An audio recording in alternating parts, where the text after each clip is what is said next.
When we talk about a definition, we can find that there are so many definitions out there, depending on the vision and approach of the testing different people might have. You remember the different schools of software testing. Each of these schools have different approach and different definitions. We believe that there are no correct definitions. There's a definition that means something to the people who defined testing and approach the way they do. So these different definitions basically reflect different visions of testing. Definitions we will use in this course are those definitions aligned with the context-driven testing school of testing. This doesn't mean that these are the correct definitions, like we said. This just means that we like these definitions. You might find different definitions that align better with your point of view or with your view of testing, but these are the ones we will use. Clear communication requires people to share definitions on the terms they use. So no matter which definition you decide to use, just be sure that you talk the same language when you talk to different people using different definitions. One of the most often asked questions in testing is, what is quality? So if we look at the program and we think that the point of the program is to provide some value to the stakeholders, given that the stakeholders can be different people, then the quality becomes value to someone, like Gerald Weinberg said.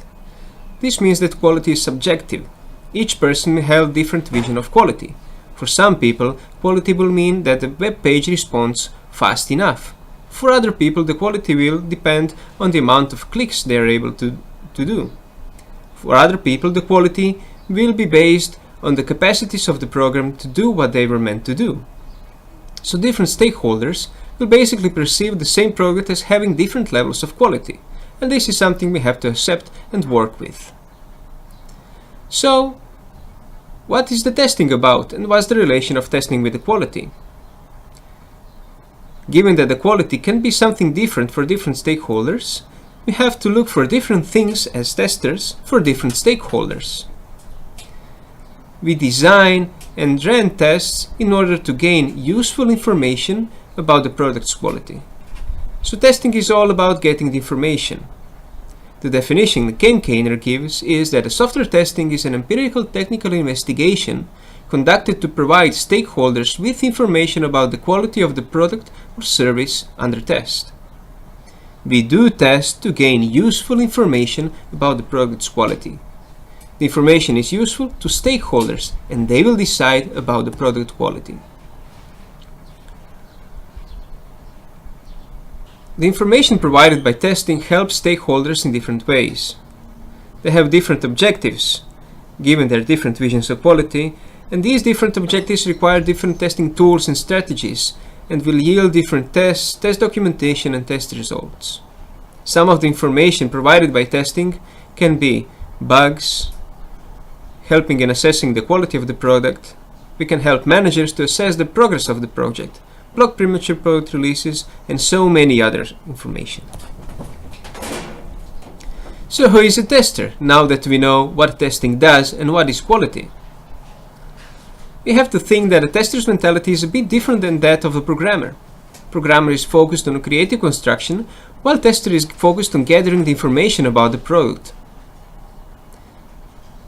Tester gets the information about the way the product is constructed and finding different ways in which it can fail to provide the quality it needs.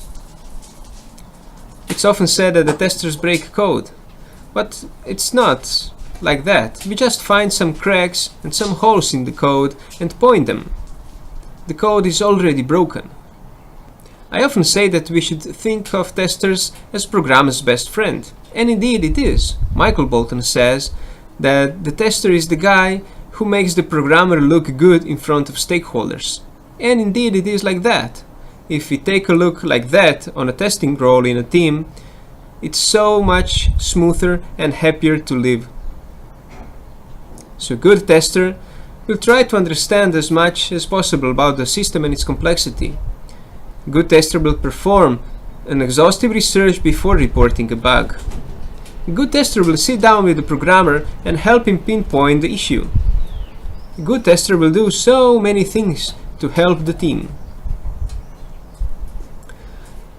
Now let's talk a bit about the types of testing we can conclude. In testing, we are trying to accomplish both the verification and validation of the software. To verify is to test that the program does what the programmer intended. It's basically on the technical level. And to validate is to test that the program does what it should do. It's more on a business-facing level. So verify basically answers the question, has the program been implemented correctly? While validate answers the question, are we building the right thing for our stakeholders? In these terms, we can talk about, for example, white box or glass box testing. White box testing is a testing using the knowledge of the internals of the program, code and data. Typically, this includes unit testing, integration testing, testing of data flows, or any other types of implementation level testing. On the other side, we have black box testing. This is testing when we test and do test design without the knowledge of the code, or without the use of that knowledge. We could have a knowledge of the code, but we do not want to use it. The black box tester becomes an expert in the relationships between the program and the world in which it runs. Usually it is done on the system level, but it can be done on the implementation level too. Another definition commonly used are acceptance testing. Acceptance testing is the testing done to evaluate if the software should be accepted or not, and in this way if we want to confirm or not the contract. If there are no contract-based requirements, there should not be acceptance testing. However, we still use this term to refer to tests that might help someone decide if a product is ready for sale or publication. Another type of definition that is commonly misused is regression testing. Ken Kainer says that regression testing is a fancy term given to the testing done to challenge the new version of the program and evaluate if there are some unwanted changes compared to the previous version.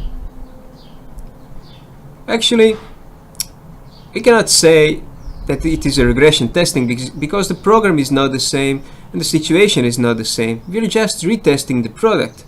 We can do some checking in order to check the previously known functionality, but it's quite limited. So basically regression testing is retesting the application.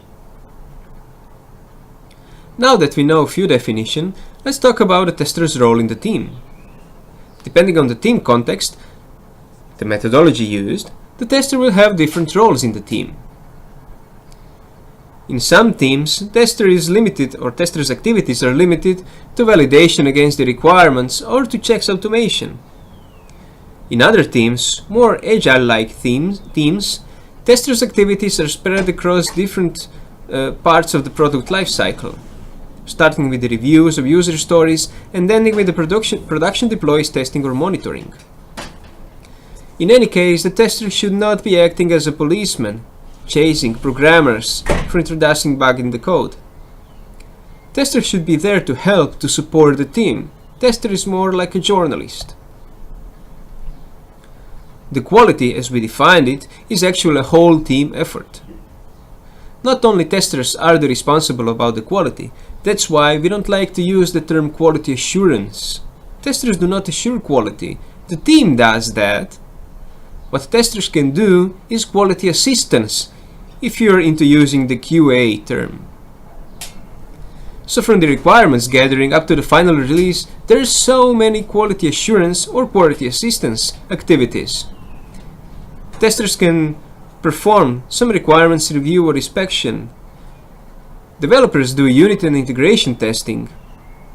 There is static code analysis and code coverage done also by developers. There is some functional or parafunctional testing that can be done by testers.